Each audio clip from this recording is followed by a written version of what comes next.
Hey guys, welcome back to Fast Fix. In this video, we're going to show you here how you can get XRP address in Binance. So make sure to watch the video till the end so you can follow all these simple steps. First up, open your Binance app and make sure that you sign in with your verified account. Now here on the home section, which is your dashboard, you just need to tap on the deposit button right there at the top right hand corner of your screen. So here, go to the I have crypto assets and then tap on deposit crypto. And then use the search box at the top and basically search for XRP. And then select XRP Ripple.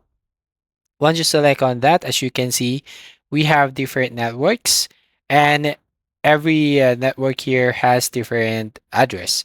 So if we're going to tap on Ripple, for example, so as you can see, you will find your deposit address. You just copy and also the XRP tag. If you go to the next one, which is BNB Smart Chain, so we have the another deposit address right here. So copy on that.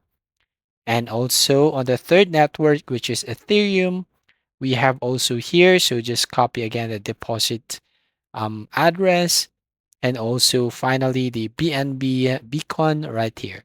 So basically just have to just tap on the copy icon so you can use that address to deposit your XRP currency to your Binance. So that's it. If you find this video helpful, please consider to like and subscribe to this channel. Don't forget to hit the notification bell to notify you on the next video.